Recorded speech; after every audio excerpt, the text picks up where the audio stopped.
कई साल पहले आनंदपुर नाम के एक गांव में पुरुषोत्तम और सोहम नाम के दो पड़ोसी रहते थे। पुरुषोत्तम अपने खेतों में मूंगफलियां उगाया करता था, पर सोहम के पास कोई खेत नहीं थे, इसलिए वो बांस की टोकरियां बनाने का काम करता था। पुरुषोत्तम रोज मंदिर जाकर पूजा करता और अक्सर दान धर्म करता रहता था। वो एक बहुत ही अच्छा इंसान था। वहीं सोहम लंपट था। वो दूसरों की चीजों पर भी अपना हक जमाया करता था। एक दिन सोहम ने देखा कि एक आदमी के पैसे जमीन पर गिर गए। सोहम ने तुरंत वो पैसे उठा लिया और उसे पैसे उठाते वक्त उस आदमी ने देखा, पर फिर भी सोहम ने वो पैसे अपनी जेब में रख लिए। अरे रे रे रे, ये तो मेरे पैसे हैं। तुम्हारे नहीं, मेरे पैसे। मैंने ये पैसे पाए हैं तो ये पैसे मेरे हुए। अरे पर मेरे पैसे गिरे हैं। तुम्हारे पैसे गिर गए मतलब तुम्हारा नुकसान, और मुझे पैसे मिले मतलब मेरा फायदा। अब ज्यादा चिल्लाओ मत और चलते बनो, समझे? सोहम ने उस आदमी को धमका कर भगा दिया। यहाँ खेत में पुरुषोत्तम दिन भर मेहनत करता रहता था। एक दिन भगवान जी उसकी अच्छाई से प्रसन्न होकर प्रकट हुए। हे प्रभु, मेरा जीवन धन्य हो गया प्रभु। उठो पुत्र, मैं तुम्हारी अच्छाई से प्रसन्न हूँ। मांगो, तुम्हें क्या मांगना है? आज तक मैं गरीब हूँ, आप मुझ पर कृपा करके मेरी जिंदगी संवार दे। तथास्तु। देव वरदान देकर गायब हो गए, पर इस बात से पुरुषोत्तम अनजान था कि भगवान ने उसकी फसल पे ही अपनी कृपा की है। पुरुषोत्तम अपने घर पहुंचा और यहाँ उसने सारी बातें अपनी पत्नी को बताई। हाँ, पूरी जिंदगी मुझे कोई काम करने की जरूरत नहीं। भगवान ने मुझे वरदान दिया है।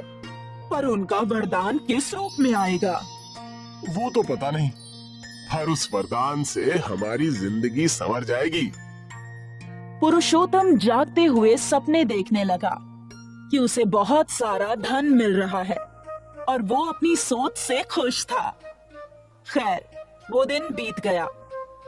पुष्पा सो गई, पर पुरुषोत्तम को नींद नहीं आ रही थी। वो धन के बारे में सोचे जा रहा था। अगला सवेरा हुआ, लेकिन अब भी पुरुषोत्तम अपने ख्यालों में ही डूबा था। पुष्पा घर से बाहर आई और वो हैरान थी। कल तक तो ये सारे पौधे छोटे थे, आज एक ही रात में ये इतने बड़े कैसे हो गए?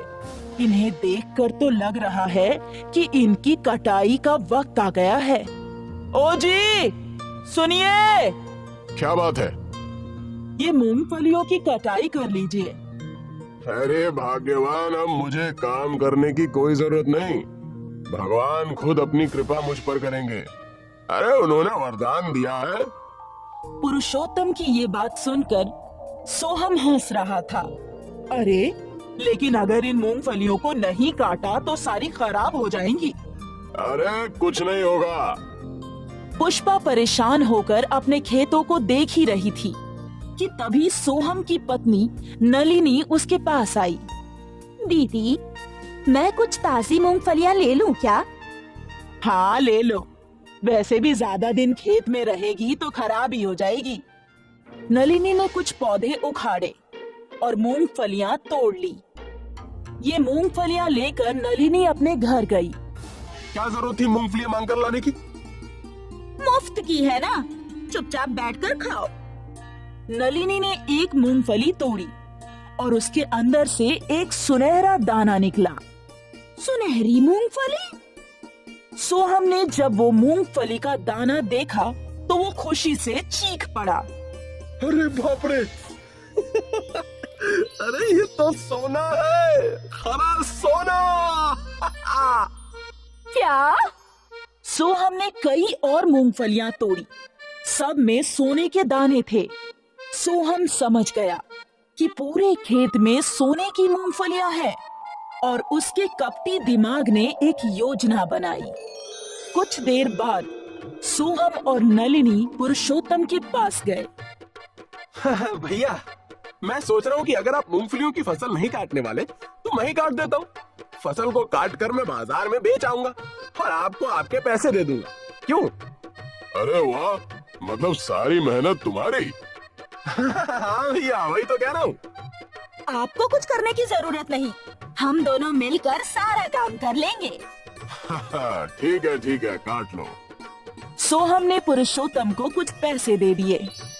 इसके बाद सोहम और नलिनी ने मिलकर सारी मूंगफलियां काट ली और उन मूंगफलियों से सारा सोना निकालकर बोरियों में भर लिया।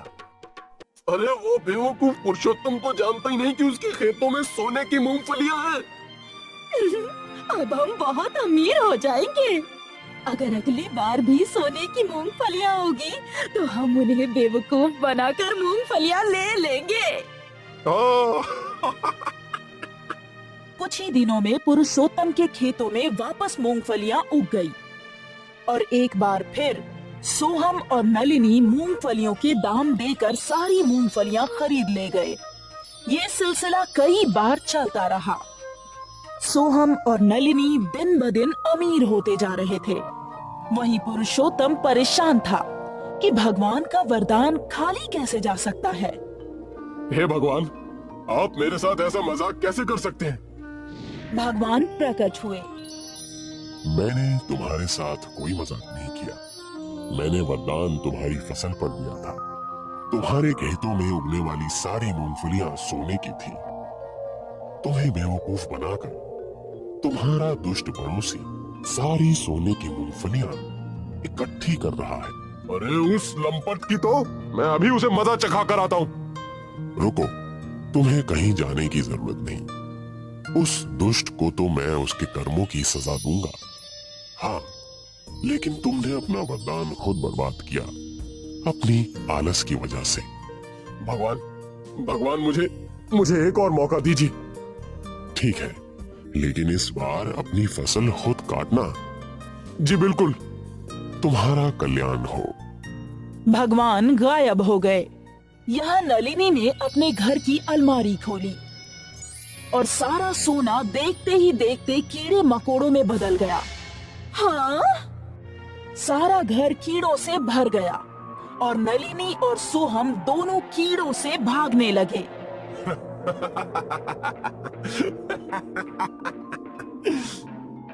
अगली सुबह पुरुषोत्तम ने अपनी मूंगफलियां काटी और उसे अपने वरदान का सोना मिल ही गया।